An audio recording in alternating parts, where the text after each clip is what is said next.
Hey, what's up, everybody? Welcome back to Blaze and Debate Talks, the podcast where we break things down, keep it real, and learn something new together.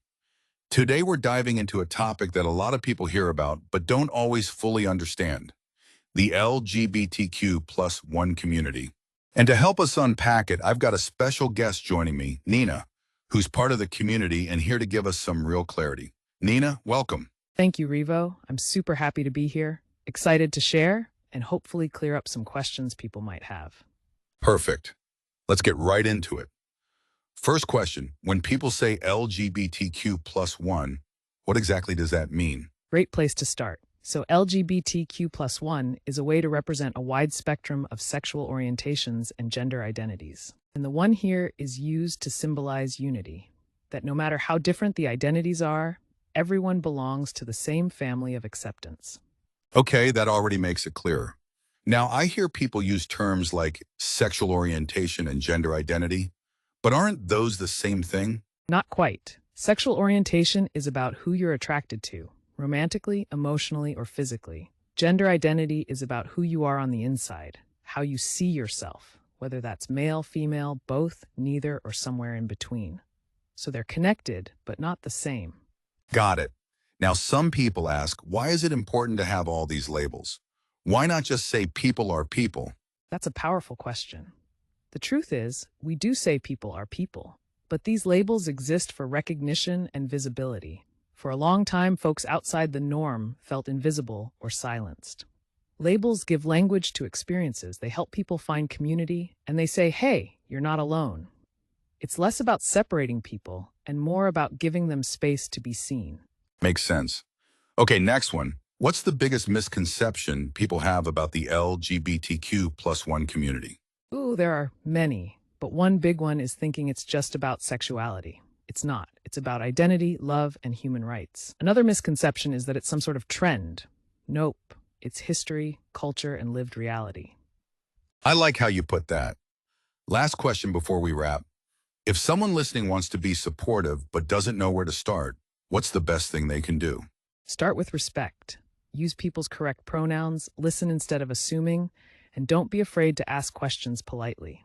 And most importantly, stand up when you see unfair treatment. Being an ally is about action, not just words. Nina, here's the big one. As a member of the community, do you face criticism from people? And if so, how do you deal with it? Yeah, absolutely. Criticism is definitely something many of us face, whether it's misunderstanding, judgment, or even just people being uncomfortable with what they don't know. For me, the first step is remembering this.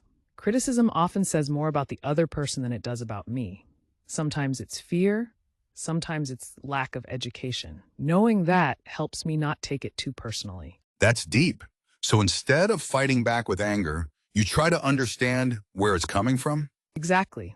Don't get me wrong, it can still hurt. Words carry weight. But I ask myself, is this coming from hate or is it coming from ignorance? If it's ignorance, I try to educate. Sometimes a calm conversation can flip someone's perspective. If it's hate, I protect my peace. Not every battle is mine to fight. That's real. So what advice would you give to someone in the LGBTQ plus one community who's struggling with criticism right now? I'd say three things. Know your worth.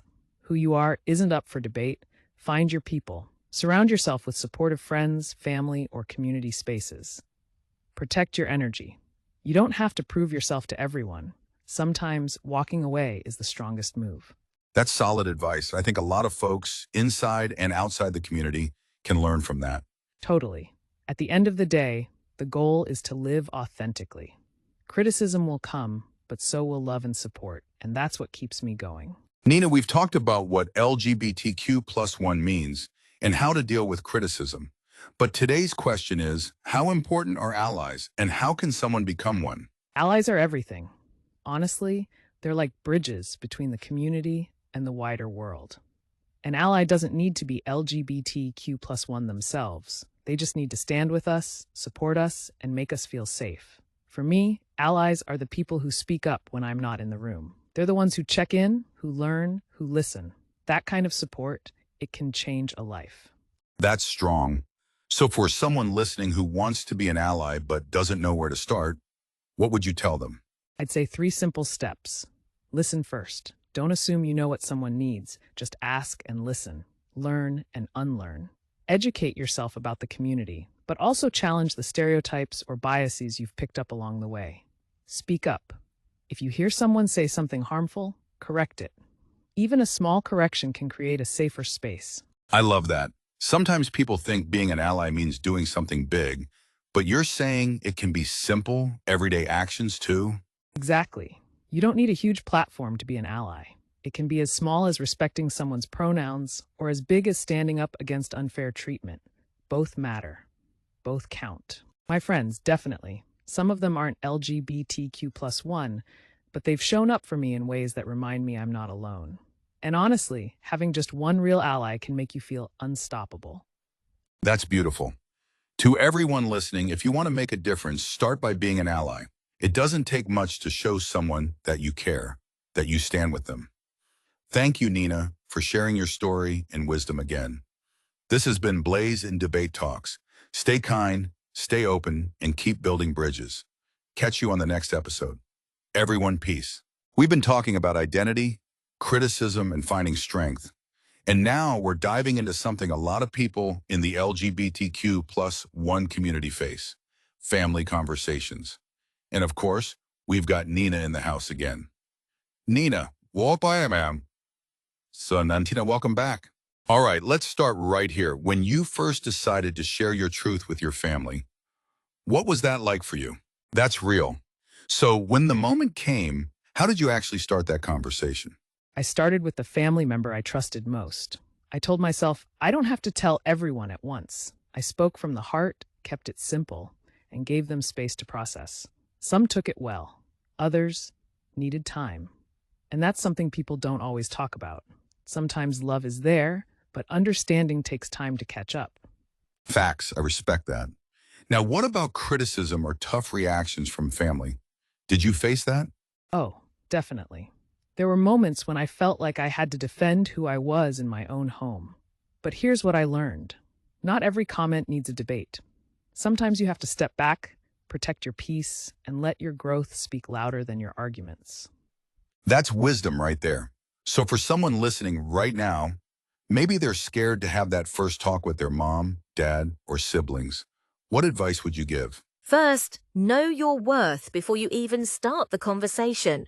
Don't wait for family to validate you. Carry that truth yourself. Second, start small if you need to. And third, understand that their reaction is not a measure of your value.